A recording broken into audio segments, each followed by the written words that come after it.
Hello everyone, কেমন আছো প্রত্যেকে? আশা করি তোমরা প্রত্যেকে ভালো আছো এবং সুস্থ আছো। আমি Prabal Mitra, faculty of education centre Malda.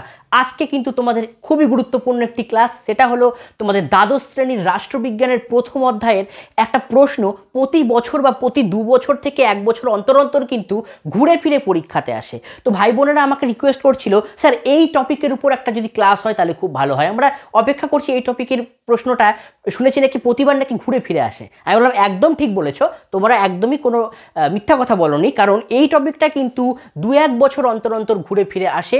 এবং আজকের যে টপিকটা আমি আলোচনা করব সেটা অত্যন্ত গুরুত্বপূর্ণ টপিক, সেটা হচ্ছে জাতীয় স্বার্থের সংজ্ঞা দাও, জাতীয় স্বার্থ রক্ষার উপায়সমূহ আলোচনা করো। কি বললাম? জাতীয় স্বার্থের সংজ্ঞা দাও এবং জাতীয় স্বার্থ রক্ষার উপায়গুলি সম্পর্কে আলোচনা করো। তাই দেখো, আমি কিন্তু এখানে প্রশ্নটা তোমাদের কিন্তু লিখে নিই, আমি জাস্ট তোমাদের কয়েকটা ছকের মাধ্যমে বিষয়টাকে বুঝিয়ে দেওয়ার চেষ্টা করেছি। তো আজকের টপিকটা কিন্তু তোমরা মন দিয়ে কিন্তু ভালোভাবে বুঝবে। তো আজকের টপিকের নাম কি আমি এখানে লিখে দিচ্ছি, জাতীয় স্বার্থ। জাতীয় স্বার্থ, ঠিক আছে? এই জাতীয় স্বার্থ সম্পর্কে আমরা আজকে গুরুত্বপূর্ণ বিষয় আলোচনা করব।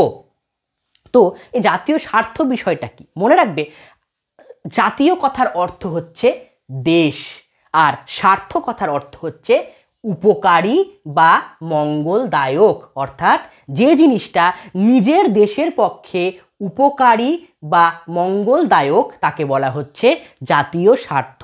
এবার এই জাতীয় স্বার্থ রক্ষার কতগুলি উপায় আছে, কতগুলি নিয়ম আছে, সেই নিয়মগুলো সম্পর্কে আমি আলোচনা তোমাদেরকে করে দেব।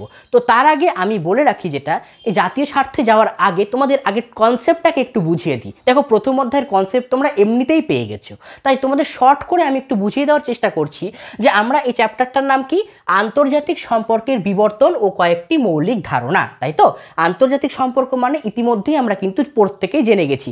যারা যারা জানো না তারা অবশ্যই কিন্তু চ্যাপ্টার কনসেপ্টের ভিডিও ক্লাসটা দেখে নেবে। তো এই আন্তর্জাতিক রাজনীতিকে আমরা 3টি বিষয়ে ভাগ করে থাকি।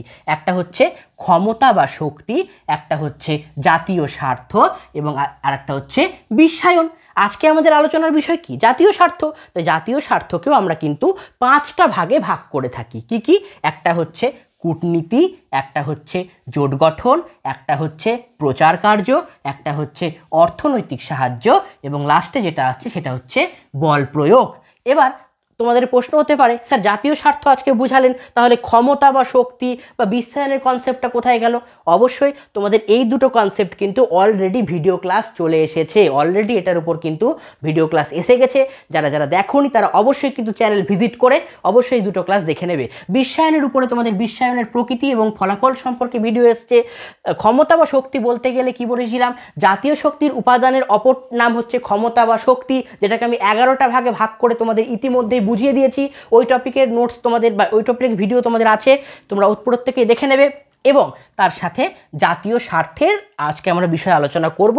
এবং জাতীয় স্বার্থের টোটাল যে 5টা বিষয়, কূটনীতি, জোট গঠন, প্রচার কার্য, অর্থনৈতিক সাহায্য এবং বল প্রয়োগ, এইটা সম্পর্কে আমি আলোচনা করব। তবে এই জিনিসটা বলে রাখি যে জাতীয় স্বার্থ কখনোই জাতীয় নিরাপত্তা ছাড়া গঠিত হতে পারে না, জাতীয় স্বার্থ কখনোই জাতীয় উন্নয়ন ছাড়া গঠিত হতে পারে না, জাতীয় স্বার্থ কখনোই শান্তিপূর্ণ সহাবস্থান ছাড়া কিন্তু গঠিত হতে পারে না। এবার আমি কোন দেশে বাস করি? ভারতবর্ষতে বাস করি, তাই আমি ভারতবর্ষ নিয়েই তোমাদেরকে আজকে উদাহরণটা দেব।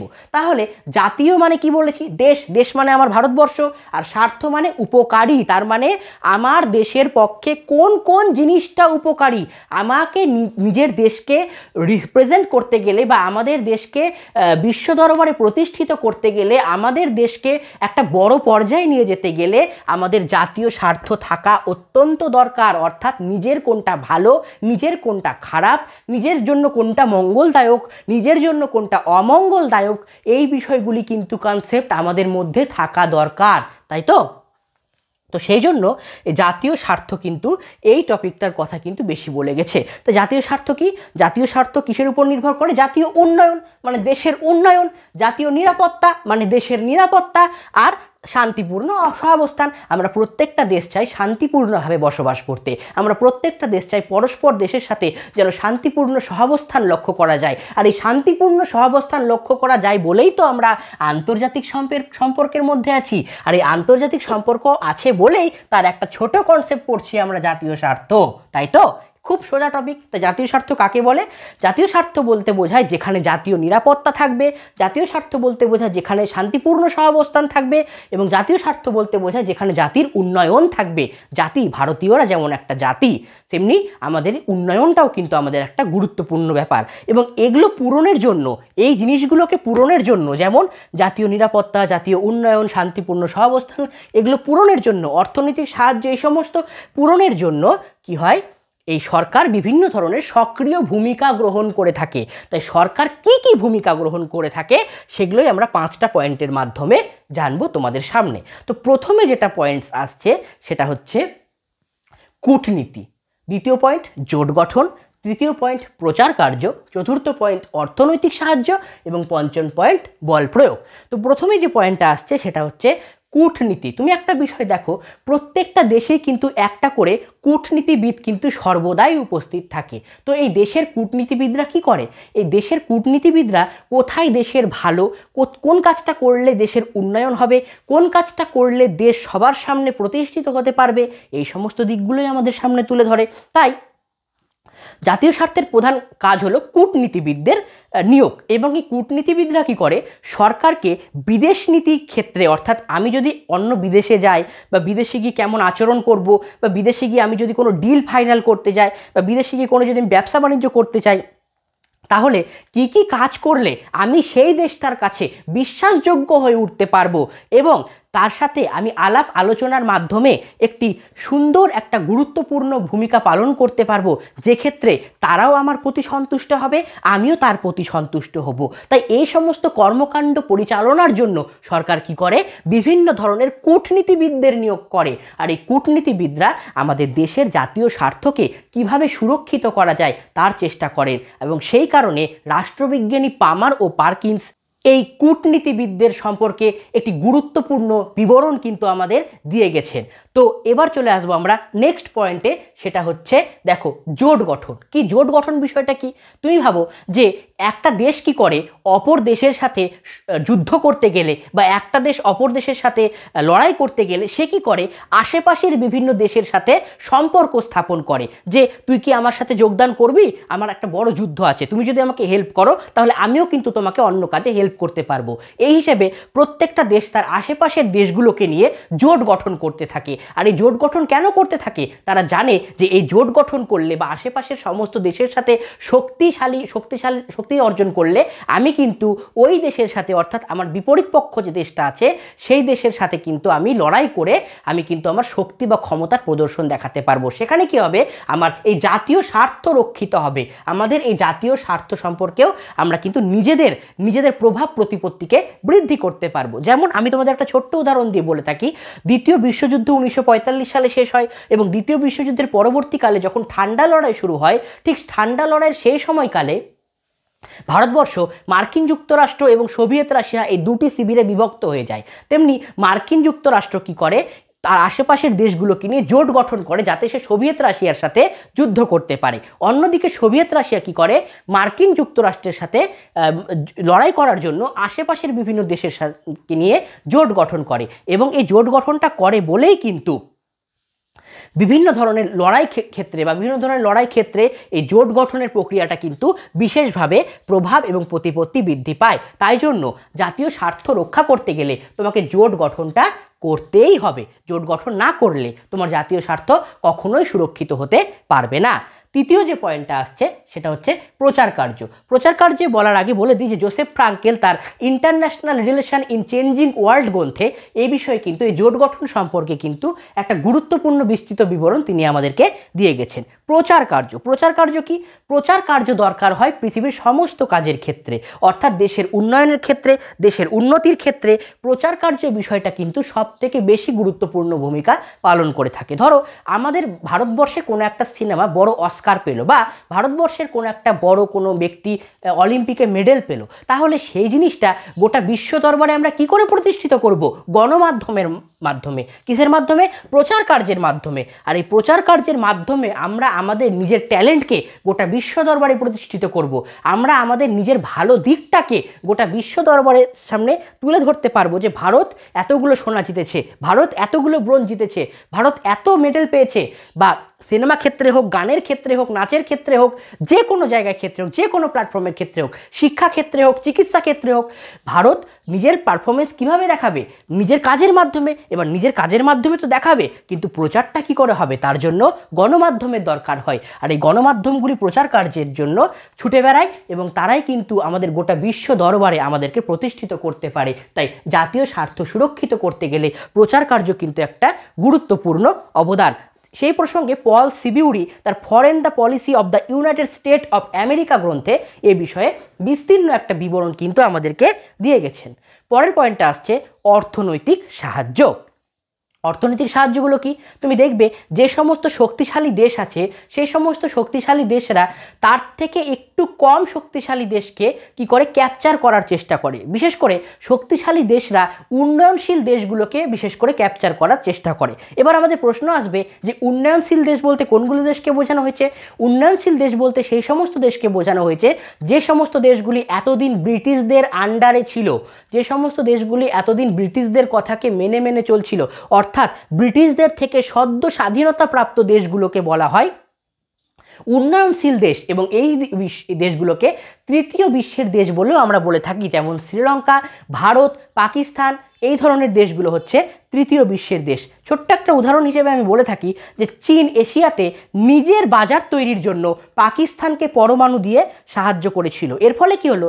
যখন চীন পাকিস্তানকে পরমাণু দিয়ে সাহায্য করলো, তখন চীন পাকিস্তানের একটা সাপোর্ট পেল, বা কোনো যুদ্ধক্ষেত্রে পাকিস্তান চীনকে সাহায্য করতে পারে। ঠিক সেরকমই শ্রীলঙ্কাকে একটা হাসপাতাল এবং এয়ারপোর্ট দিয়ে সাহায্য করে নিজের বাজার তৈরি করেছিল হচ্ছে চীন। তো চীন কেন করেছিল এটা? কারণ যদি ওখানে তারা একটা বাজার বা একটা যদি হাসপাতাল বা এয়ারপোর্ট করতে পারে, তাহলে শ্রীলঙ্কার সাপোর্টও পেয়ে যাবে হচ্ছে চীন। সেই কারণে কি করে? শক্তিশালী দেশরা অনুন্নত দেশের উপরে নিজের আধিপত্য প্রতিষ্ঠা করে, যাতে সেখানে তারা মার্কেটিং করতে পারে, সেখানে তারা অর্থনৈতিক সাম্রাজ্য বিস্তার করতে পারে, সেখানে তারা সামরিক বিভিন্ন শক্তি নিয়োগ করতে পারে। এই সমস্ত কাজের জন্য তারা কিন্তু করে থাকে। সেই কারণে এই সমস্ত ক্ষেত্রে আন্তর্জাতিক রাজনীতির ক্ষেত্রে জাতীয় স্বার্থ একটা গুরুত্বপূর্ণ ভূমিকা হিসেবে সেখানে বিবেচিত হয়ে থাকে। মর্গেনথাউ তার পলিটিক্স অ্যামং নেশনস গ্রন্থে এই বিষয়ে অত্যন্ত গুরুত্বপূর্ণ বিবরণ আমাদেরকে দিয়ে গেছেন।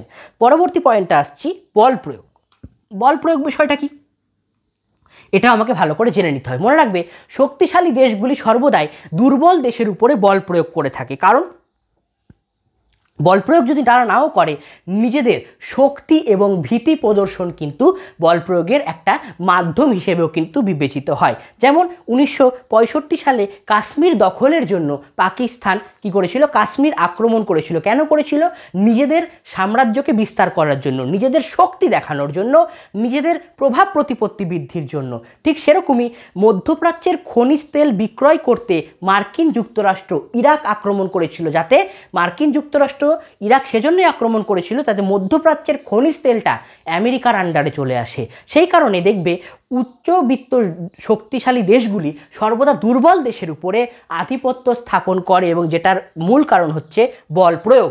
ওটা বল প্রয়োগটা লড়াইয়ের মাধ্যমে হতে পারে, আবার সেটা অর্থনৈতিক সাহায্যের মাধ্যমেও কিন্তু হতে পারে। তাই জাতীয় স্বার্থ রক্ষা করতে গেলে বা জাতীয় স্বার্থকে নিয়ে যেতে গেলে কূটনীতি দরকার, জোট গঠন দরকার, প্রচার কার্য দরকার, অর্থনৈতিক সাহায্য দরকার, তার সাথে বল প্রয়োগ দরকার। আর এটা কখনই সম্ভব হবে? যখন নিজের দেশের নিরাপত্তার কথা আমরা ভাববো, যখন নিজের দেশের জাতীয় উন্নয়নের কথা আমরা ভাববো, যখন নিজের দেশের শান্তিপূর্ণ সহাবস্থানের কথা আমরা ভাববো, তাহলে জাতীয় স্বার্থটা একটা পরিপূর্ণ মর্যাদা লাভ করতে পারবে। তাই প্রত্যেকটা দেশেরই কিন্তু জাতীয় স্বার্থ আছে, প্রত্যেকটা দেশেরই কিন্তু একটা জাতীয়তাবাদ আছে, প্রত্যেকটা দেশের মধ্যেই কিন্তু একটা মঙ্গলদায়ক একটা ব্যাপার কিন্তু আছে।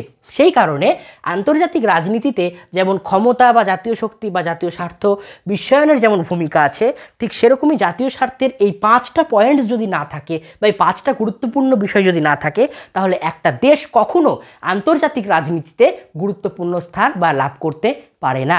সেই কারণে এই ক্লাসটা কিন্তু অত্যন্ত গুরুত্বপূর্ণ, কারণ এই ক্লাসটা প্রতি 2 বছর অন্তর কিন্তু ঘুরে ফিরে আসে। কি প্রশ্নটা? জাতীয় স্বার্থ কাকে বলে, জাতীয় স্বার্থ রক্ষার উপায়সমূহগুলিকে আলোচনা করো। ঠিক আছে, তো চলি, আজকের মতো ক্লাসটা এতটুকুই। তবে যাওয়ার আগে তোমাদের আবারও মনে করিয়ে দিতে চাই, তোমরা প্রতিনিয়ত আমাকে ফোন কল করছো এবং SMS করে মেসেজের মাধ্যমে বলছো যে স্যার ভিডিও তো পেয়ে যাচ্ছি, নোটস কী করে পাবো, বিগত 5 বছরের প্রশ্ন উত্তর কী করে পাবো, কীভাবে আমরা MCQ SCQ সলভ করতে পারবো।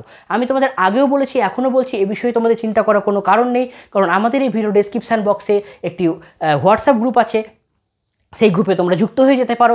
এছাড়াও আমাদের কাছে হোয়াটসঅ্যাপ নাম্বার আছে 8509456622, এই নাম্বারে তোমরা হোয়াটসঅ্যাপ করতে পারো। এতগুলো সাবজেক্ট তুমি এখানে পেয়ে যাবে, তো তার জন্য চিন্তা করার কোনো কারণ নেই। ক্লাস অলরেডি তোমাদের স্টার্ট হয়ে গেছে, প্রচুর ভাই বোনেরা অ্যাডমিশান নিয়ে নিয়েছে। তোমরা যারা যারা এখনও অ্যাডমিশন নাওনি, ঝটপট অ্যাডমিশনটা নিয়ে নাও, কারণ কয়েক মাস পরে কিন্তু তোমাদের উচ্চ মাধ্যমিক পরীক্ষা। ঠিক আছে, তো দেখা হচ্ছে তোমাদের সাথে পরবর্তী ক্লাসে। তোমরা প্রত্যেকে ভালো থেকো এবং সুস্থ থেকো। টাটা।